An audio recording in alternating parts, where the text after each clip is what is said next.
Good morning, Melissa B here. Hope you're all well. Yeah, we're doing another carnivore chat today. That's very exciting.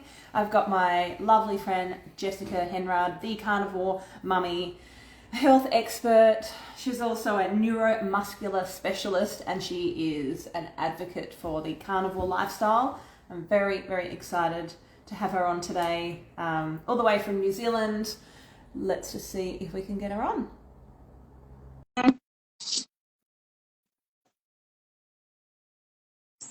Hold on a sec. Oh, hooray! Good morning. Good morning. How are you? Good. How are you? I'm good. Nice to see you. I'm excited to be here for the chat. I know. It's been a little while. Jess and I have been trying to tee up this chat for a little while now, so I'm really pleased to have you on and have the conversation going for everyone to hear. So yeah, welcome. Yeah. Thanks for having me. So right. You're in New Zealand? New Zealand? Yes, I'm in the beautiful Patmore Beach. Beautiful. How is it over there? Got some beautiful sunshine I can see. We do. It's so nice. I've just been talking about how lucky we are to live in this paradise. Oh. And it's obviously peak summer, so it's beautiful and warm and glorious and waterfalls and swimming every day. And it's just, yeah, it's my ideal situation. I lived in London. I don't know if you know this, but I lived in London for 13 years. Oh, no, yeah. I didn't. So I was very excited to actually come back to New Zealand about 3 years ago. And my in-laws are here at the moment from London and they're dropping so many hints at the moment, like, hey, when are you moving back these ways? Amsterdam's really nice. Oh, you like Holland? And I'm like, no. I'm not leaving here. You're going to have to buy property in New Zealand because, you know, they're getting older and traveling that far is so, such a big toll on the body. Yeah, absolutely. Yes, I can imagine. Oh, no. It's just like, that's how I feel about being here in South Australia. Beautiful location, fresh air. Every season is beautiful. And where I live, luckily, we're close to, I've got the hills on this side, I've got the beach on that side, and just everything's very close. So it's always great to have, it's so great to have a base. It's, I understand that, it's nice to travel the world, but it's always nice to have a beautiful place to come back to. So, yeah, I feel you. So you are a neuromuscular specialist. Yes. And health and wellness carnivore advocate.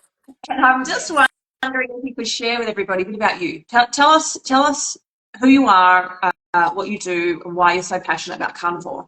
This is Carnivore Chats, and so we're here sharing stories about our own journeys, and then the work maybe that you do with your clients, and maybe some stories, positive stories from there, and we'll see how the conversation. There's so many as well. Like, I personally have had my life change because of this way of eating, and I feel really, really lucky to have come across this and have the ability to open my mind enough to actually give it a go, because I was so not against it, but I really truly deeply believed that we needed vegetables and that vegetables were serving me, and that there were nutrients and vitamins and minerals that I couldn't get without eating plants. That was my real deep belief.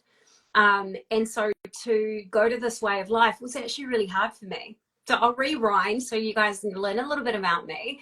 But I basically was born sick. So I was covered in eczema as a baby. I was in ICU for a period of time. I had trouble striving and thriving and growing the way that we're meant to.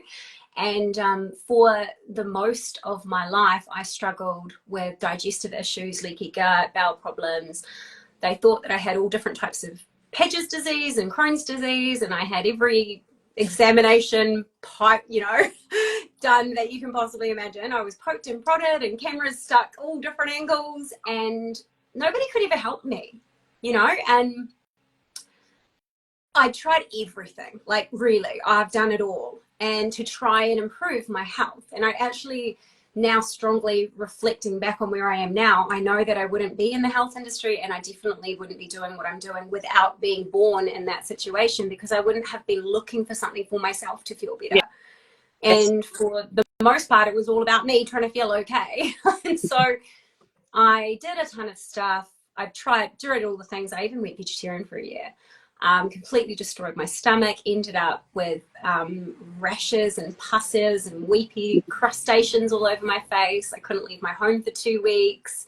Obviously my gastrointestinal problems were worsened over that time.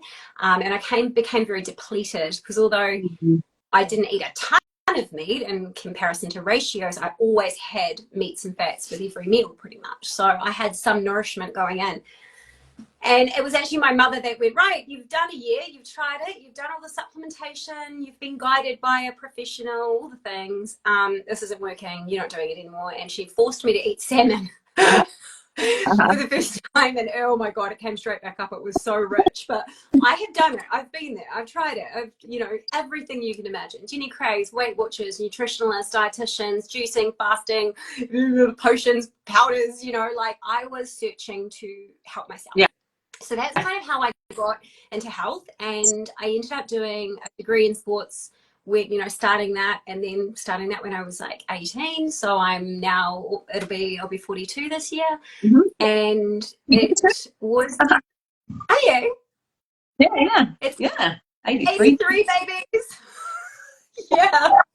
So many cool 83 babies, I tell you. So I was looking for health. So I began and did my degree and did all the things, did tons of post-grad stuff.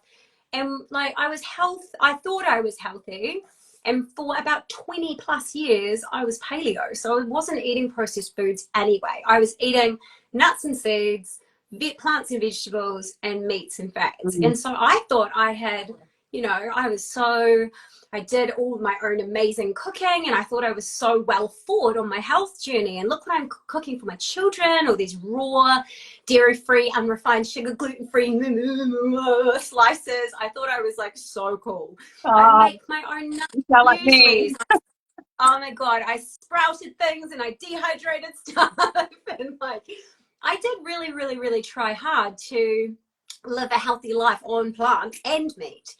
And and I thought I was doing well. Yes. And so the way that this came about was basically, I don't know if you know the story, but my fiance found this guy talking about carnivore online, and he was telling them about, how it's species specific, how we get everything we possibly require from those food sources alone, and how actually vegetables play havoc in our bodies in lots of different ways, and actually take from us and inhibit the absorption of the meats that we're eating if we couple them together with plants. So anyway, he found this guy and he's like, oh my God, you need to watch this, listen to this stuff, babe. And I'm like, no, la, la. Because I didn't want to know and I didn't want to look at it. Honest to God, because I had helped a lot of people in my decades of health, and I thought, there is something to that. I have transformed health. I have changed lives. So you can't tell me that can be bad. It was so confronting. I had a lot of ego wrapped up in it. I had a lot of, being the expert wrapped up in it, and, spouting rubbish stuff about how if we combined a plant iron and an animal iron together, it increases the absorption. And I thought I was so clever, and I was not. All of that was obviously bullshit. And as I now know so much more about it, it's a completely different situation. But at the time, I didn't want to know. Yep. He was working out of London up in Norfolk. And so for 4 days... Can I ask, who was the person, who was the guy you were watching? I'm going to drop it in a second because it's really funny. All right, good. So he's out of London 4 days a week for work. And while he was away, he decided to go carnivore. So each week that he got back on the weekend, he just started looking better and better out. He was his skin was clearing. He always had these kind of psoriasis patches that had never gone away. He had really chronic insomnia his whole life. His skin started to improve. Some of his fine lines went away, and his body fat was going down. And I was a bit hang on now. if I'm eating exactly what you're eating, but it's plants, and with it, what's going on? So basically he forced me to look at it, and I don't know that I would have had he not done that. That's honest. Yes. So anyway, a few weeks go by, I start, you know, noticing the dramatic changes in him, and I'm like, I want some of that. Like, don't you, you know, like, so he sends me this video, and I'm like, right, let me look at it. So I open it up, and it is this, he said to me when he sent it to me, by the way, this guy is a Kiwi. He is very blunt. He's very honest. He doesn't have a filter, and he's got a real potty mouth, just like you, Jess. I think you'll really like him. And I was like, okay, who is this person? So I open up the YouTube video, and it's Professor Bart Kay. Yes. And I'm like, oh my God, this is my professor from university. Oh. And he's like, what? And I was like, yeah, this is, how many scientists called Bart Kay are there, right? From New Zealand, blah, blah, blah. And I'm like, it looks like him. Like, I'm sure, like, I know him really well. He did my thesis. Like, I spent a lot of time with him. And so my fiance had this full fanboy. He's like, oh my God, do you think he'll know who you are? Like, do you think he'll remember you? Blah, blah, blah. And, you know, me being me, I'm like, yeah, of course. Like, so I emailed Bart, and we got in contact, and that was literally the change of my life, basically. So it's so funny how synchronicity happens. Yes. Because I knew him already. I trusted him massively. I knew his mind. I'd worked with him for more than 3 years, you know, when I was doing all of my thesis. And I knew that if this guy says this stuff, I already had that trust built in. And because I'd already had the evidence provided by Ant's experience that I could see, it was just a real no-brainer. So for about a year, I went heavy meat-based. I just cut out all the toxic plants first and just worked on my ratios, because I was actually pregnant with my last daughter at the time. So I was like, okay, let's cut the nightshades, let's get rid of the deadly stuff, and then let's just start working on my ratios. And then, basically I did a 90-day challenge with him.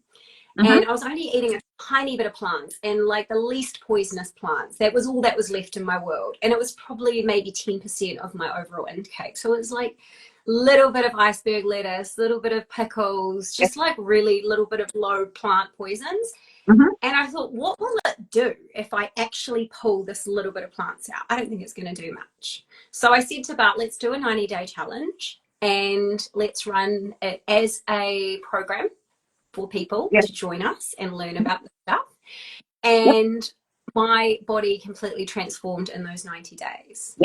And the body recomp that I had, the body fat coming down, the muscle mass gain, the inflammation, I had kinkles my whole life, and suddenly I had an ankle bone that I'd never even seen. No matter how lean I'd ever gotten, it didn't exist to me. I had different dents in my arms and different dips that I'd never seen before.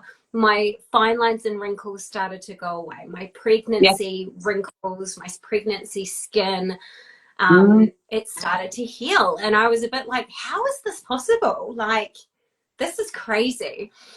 At the time as well, I didn't do much training. I was doing like 1 to 2 very light resistance sessions a week, because I didn't want to like bleed into my results. And check out the photos on my Carnivore Mummy page. But the 90 days was transformational. And what you didn't see in the pictures is the mental health, the clarity of mind, the energy levels, the libido improvements, like all the other things that went along with the aesthetic changes of me. And it was so simple, and it was yummy. I felt more nourished and full than I've ever felt in my whole life, because I'd always depleted myself. I never ate all of my food on my plate. I always, you know, like I taught myself to eat really slowly and to take food away. You know, like it was a real mentality of depletion, of restraint and restriction when I ate plants.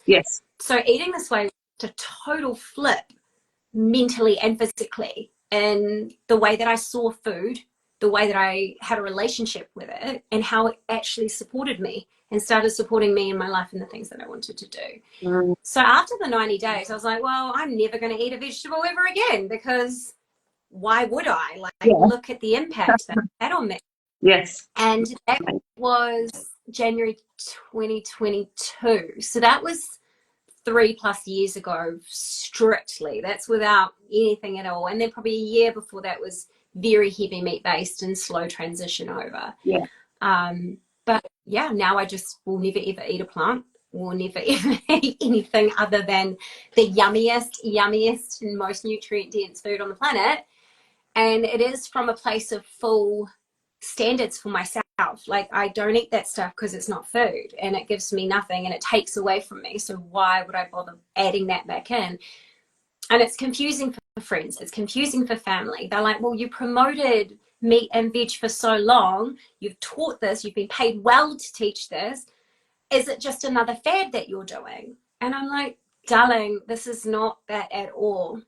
It was basically like this massive uncovering of just ancestral ways of living and thriving the way that we're meant to before we tried to get too clever with ourselves. And we tried to think that we needed all of the colors of the rainbow to provide us with nutrients. It's such indoctrination and such conditioning from such a deep level that I feel super grateful that I was even able to, you know, step into this world, because I can understand why people don't. Absolutely. What I love about how you just express yourself in that story, your story, is exactly what I try to share with people about what carnivore does to you, for you, with you. Because once you have had experience, and I too was paleo, and then I went keto, and then I went carnivore, and I know exactly that kind of that oh, you're kind of feeling really great on this, and then you're feeling even better on this, and then the next time, like, you go carnivore and you're just like, I've never felt or lived at this level before. So this is my message with everybody, and you're a prime example of this. It's vibrancy, it's thriving, it's energy, it's health, optimal health. And most people who are carnivore want to tell everybody about it, because you feel so amazing that you want to share it with everyone, because you want everybody to feel that level of health that they've probably never ever felt before, you know. And not everybody even can get to a paleo or a keto level either, you know. And that's what I love about how you just shared that story, because that is exactly what we're trying to tell people and show people, is this level of excitement for life. You know, it actually changes the way we live, the way we feel about everything. So yes, we're limiting what we're eating, and some people think that's a problem, but what it gifts us in the process is way more important than what they think we're losing out on with regards to food. Yeah. And the message that I think we all needed to share with people is that where you think you're missing out on something, you're already missing out on a lot with regards to life and how you're living, because of how you feel, and people just don't realize it until they actually try it, you know. So I love the way you said that. And so now you're working with clients, and you, like, what do your clients mainly come to you for? And then are you helping them, like, transition into carnivore from standard? Yeah, so I have a wide range of people coming to see me, and because I am a specialist in health, and I tackle health from 10 different pillars. Like, it's not just nutrition or sleep or nervous system state or digestive system. Like, you know, there's all these pockets of windows that add up to a person being a healthy human, right? There's lots of moving, faceted pieces. So nutrition is one piece of what I do. And actually, I don't do a lot of coaching one-to-one anymore with nutrition. I've got 3 really awesome online programs that kind of cover that basis for people, because of me being one of 20 people in the world that specialize in this rare form of neuromuscular based therapy. That is what I spend 95% of my life doing.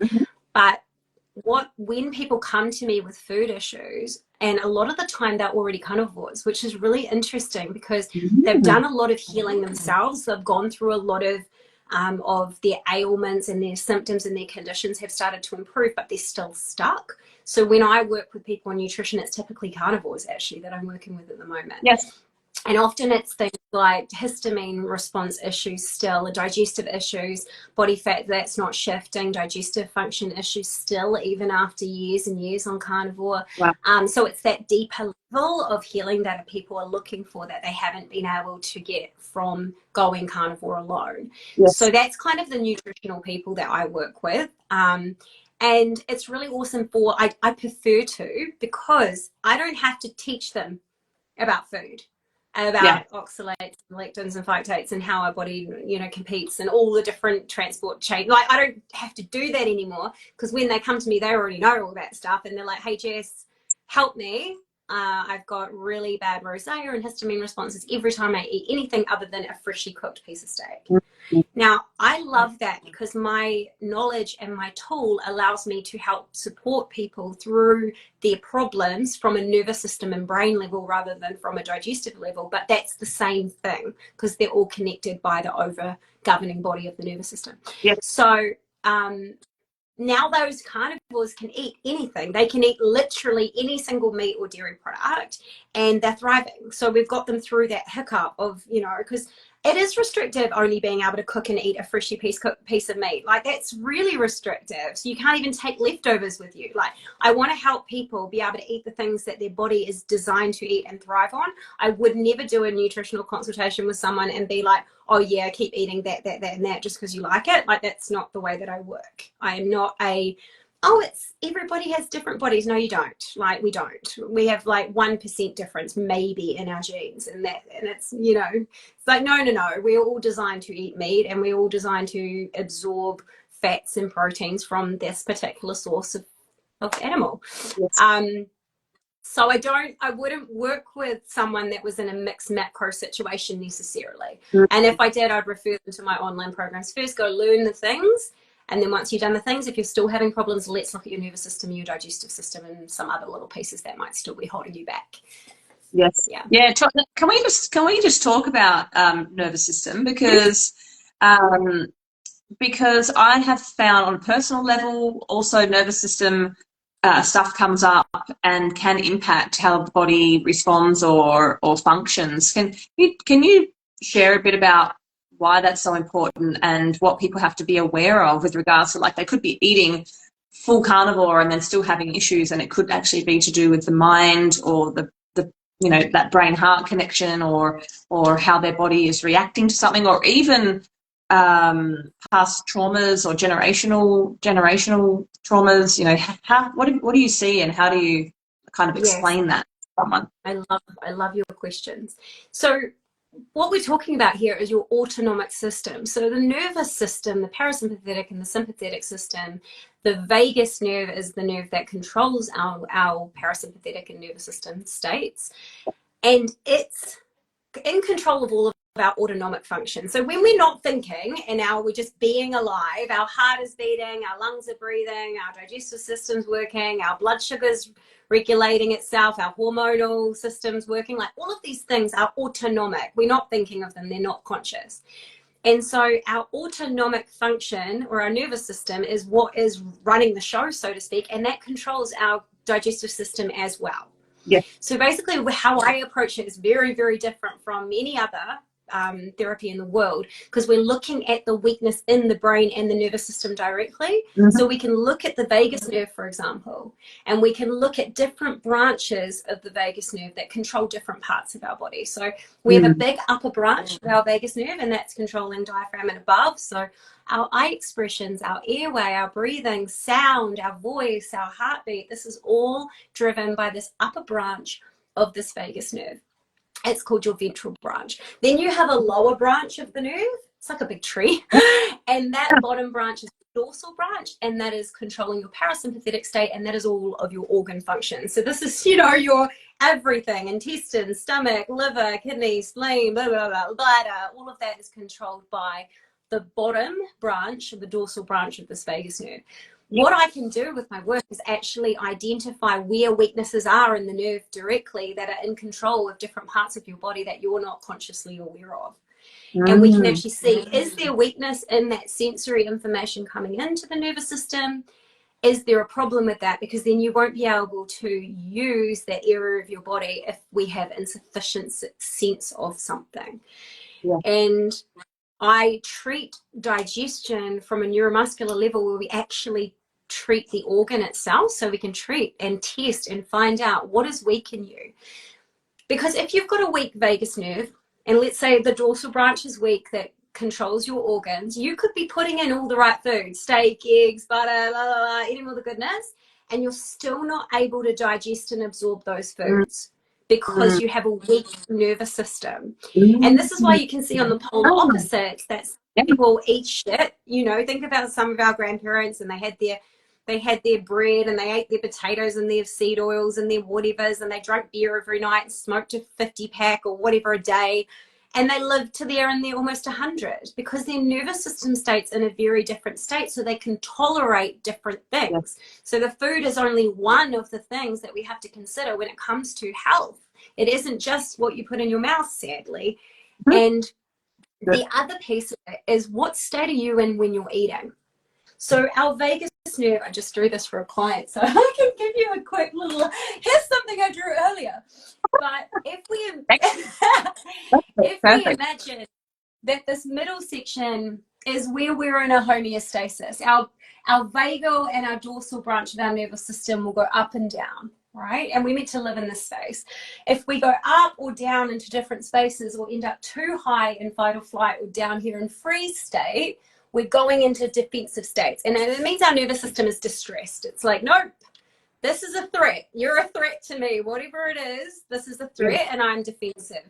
So as soon as you go into defense or distress, guess what? Your digestive system shuts down. And so then whatever you're eating when you're in that state is not able to be digested and absorbed. And then you're like, hang on a minute, why has my stomach just emptied that meal and I've obviously digested a zero of it?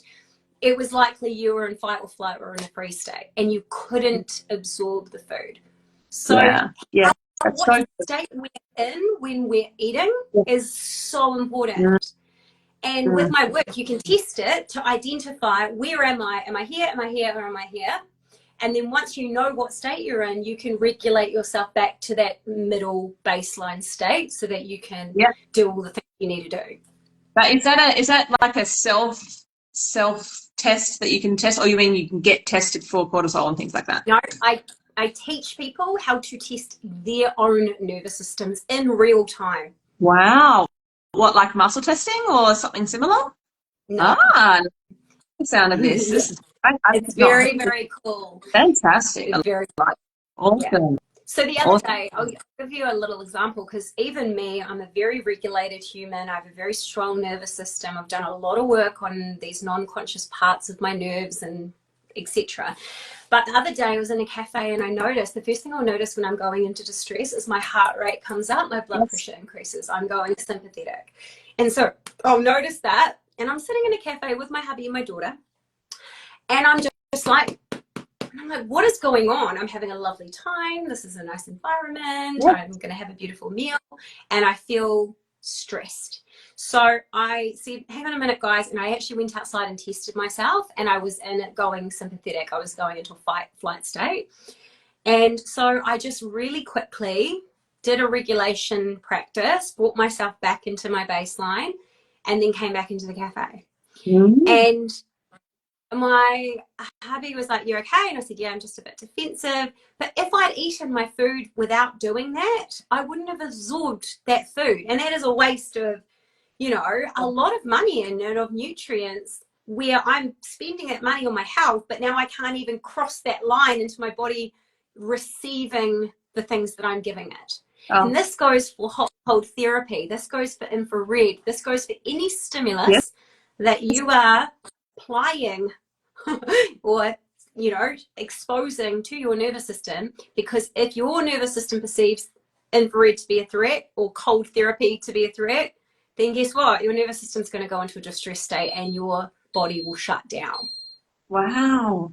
This is such a great message. I love this, because I see women all the time coming to me for coaching who are also thinking they're doing the right thing, but I try to explain to them too, this is a holistic approach to health, so it also starts from what's going on within. And I've managed to sort out the food side of things, but there are times, like you just explained, you experienced, where the inner world can be a little bit upside down.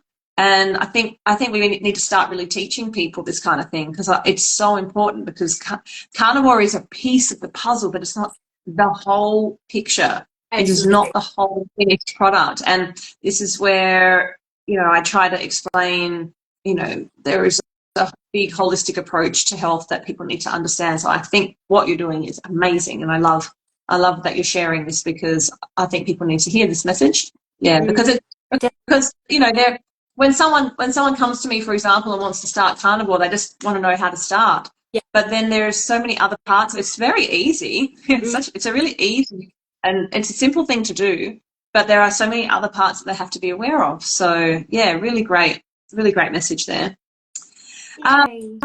What else could we talk about today? So I think we've just talked about some really great things.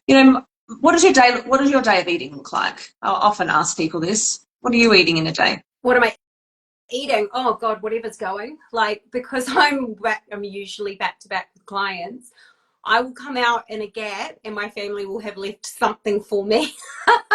So like, that's what I love about carnivore too. It's the ease of it. Like, yes, if there's nothing, my body will just take it off my fat and I'll eat later. Yeah. Like, or if there's something, great. Like, it's very, very easy. And my family is carnivore, so I have 3 little girls, and they are thriving eating this way. And it's really interesting, because people get a bit funny with children in carnivore too. Like, the grandparents will have little wobbles about the fact that they can't eat certain things, or they'll go to a barbecue and I'll be like, just they know what they're meant to be eating. Like, please don't offer them crap. Like, I'm sure at times they have it when they're not in the house, but we are a carnivore home. Yes. We don't eat those things. And it has been a tricky one to navigate, with the way that people believe that we're restricting, or I know a few of my friends who are carnivore have had issues with being called, like, that it's some kind of what's the word I'm looking for? It's like a punishment to them, but it's not. You're not taking anything away from your child. No, not at all. And so there's stuff with kids, but I can't even remember what your question. What is my normal day? Yes. So it's kind of whatever's going in terms of meat or whatever, but it's usually beef. I'm a beef girl. Me and beef are like pals. So it's usually beef sausages or steak or some kind of mince or eggs. I love butter. I'm a butter person too. So anything I can create to get butter into my mouth, even if that's I make a carnivore loaf bread every week. Actually, my daughter makes it now, so she makes a loaf that I'd love to try this. I haven't tried it yet. Yeah, they love it. They absolutely love it. And I'm the one that used to make the nut seed loaves with all the different nuts and seeds and sunflower, selenium, chia seeds, and blah, blah, blah, flaxseed. Oh my God, like a poison loaf. Now I make, it's just cottage cheese and pork rinds and some melted butter basically, but it makes a really yummy loaf. And they have that, and they have, so like, we have a real variety in our home, and we're super lucky because my fiance is like an amazing chef. Like, he cooks the most incredible food. So we make we call them bolognese, but it's all carnivore versions of foods, bolognese and stews and different pizza and like chicken nuggets. Like, we make things for the girls as well to keep it like fun and interesting. But for the most part, I'm a steak woman. Yeah, me too. Most people who follow me will see that I post my breakfasts, and usually I'm sitting outside facing the sunshine and having a couple of Scotch fillets in the morning with some butter. And my body just craves it every morning. It just loves it, and I feel amazing afterwards. Yes. Just to comment before we finish up about the kids. I also have 2 kids, and I'm a single mum, so it's, my kids kind of are not always in my household. It's challenging sometimes to control what's happening when I'm not there. But I remember being a kid, and my mum really didn't know anything about this kind of way of eating, and that's not her fault. It's just what she learnt. And I remember her forcing some certain things onto me as a kid that she thought was healthy. And you know, to her credit, one of them was eggs. And I now cannot eat eggs because she wanted me to eat eggs so much as a kid that I can't do it. I can't do it. Eggs, even milk, cheese, like she wanted me to eat all this stuff when I was young. And actually, now that I think about it, it was probably the right things to have me have, you know, back then, but I wouldn't have them, and now I don't have them because I don't like them. So I'm trying a bit of a different approach with my kids as they're hitting, you know, like 10 and 12 this year. And it's more so just leading by example, showing them what I do, and then kind of inviting them to the party in a way in terms of, you know, what I do and how I eat. And my daughter has really jumped on board, especially in the morning. If I give her a few options for breakfast, she'll choose the steak. The other morning I said to her, what do you want? Do you want me to make for the steak? Yeah, cool. So I made her a full Scotch fillet, chopped it up. Yeah. And she just like took the whole lot in before school. Yeah. You know, which I'm so pleased about, and I love eggs and everything. So I think leading by example is so good as a parent, rather than telling them. I mean, I educate them about why it's important, but I don't tell them what to do until they kind of see what I'm doing, and then they do the same. Yeah. So I think that's a really great way to approach carnivore in the home. Yeah. It's not how I've done it though. My God, no, I am a militant bloody taskmaster. I'm like, because I totally love your approach. By the way, this is not like a criticism, but from my personal experience, it has to be like, because I was just told you should eat this, you got to eat this, and I would be literally sit at the table until you finish it, and I'll vomit trying to eat this stuff, and I just don't want to do that. Parenting though, my mum used to do that with curry. We used to sit and eat this awful curry, and she'd make us eat the whole bloody bowl of it. It was disgusting. But the reason why I haven't gone down that road, and I will just say, because I think it's people to understand that it's not that I disagree, that you shouldn't be the leader and you shouldn't just lead by example and allow them to make their own choices, because as they get to the age that they're going to be making those life choices when you're not around, they need to be for them, not them just behaving the way they need to behave and then behind closed doors just, you know, shoveling shit in their face. Yeah. So I can fully appreciate what you're saying. Yes. The reason I didn't go down that road was because my middle daughter had a like borderline autoimmune condition. She ruined her stomach. There was components of why her health went downhill. But we saw a specialist, and he was like, look, the only way is if you pull out all of this, and she's literally eating like you, which is an elimination diet. And I said, how do I do that though? Because how do I do that? And they were like, well, I don't have children, so I don't know, but that's what you need to do. And I was like, oh my God, how do I do that? So I had to. It was a very different situation. We didn't get supported by the school. They were like, can't you give your substitutes for this, that, and the other? We ended up having to pull her out of school because of it. It was a whole drama. But we didn't do it that way. And then the second reason we didn't was because when they're at a certain age, and not necessarily the age that your kids are at, but certainly my youngest daughter, she would eat whatever you give her, right? So if you gave her an ice cream for breakfast, she would choose that over steak. They don't have the ability to discern what is right for them, and that's why they're children and you're the adult. So in some cases, I'm like, no, you should be feeding your child what they need, not what they want. You're not their friend, you're their mother. Like, yes, you need to inspire. You shouldn't be doing the opposite and then saying do that too, but you lead and then you do enforce, because otherwise you end up with a situation like one of my very close friends who has a daughter who is 12, and she has been vegan since she was 5 years old. Wow. And her teeth are falling out, her hair is falling out, her organs are shutting down. She's a fucking mess. She is anxious and neurotic, and I love my friend and I love my friend's children and I want the best for them, but allowing a 5-year-old to make decision about what they eat is not okay. Yeah. And now fast forward, it's been 7 years and she's dying. She's actually dying. And I have said this to her because I had to, from a place of love. Your child is literally going to die. You are starving them of every essential nutrient that they need just to function. And she's like, but what do I do? Because now she can't force her because she's too old to force her what? So she just watches her child die in front of her eyes. Like, there's levels to this stuff, right? So that's why I'm you know, I'm not that softly mother. I am like, no, you're going to do what I tell you to do, and we're going to make it as enjoyable as possible. We're going to lead and inspire, but you're still going to do what you're told. Yes. Yeah. Adults don't have control. They're 30 years old, and they're, you know, and they know these foods are cancerous, poisonous. 75% of death and illness is food related. You know, they're fat, they're sick, and they know it, and they're not doing anything about it. And so why would we expect a child to be able to make the right decision if grown adults aren't? Like, they are growing up. Sorry, it makes me so heated, but they're growing up in a sick world with processed food, with shit galore. They don't have a chance. They don't have the chance we had. We didn't have that stuff growing up. And we expect them to make the right choices when every lunchbox around my child's school is filled with no food. She said, I look around, Mum, and there's like roll-ups and crackers and bread and Oreos and crisps, and that's what makes up their lunchboxes. There's no food in there.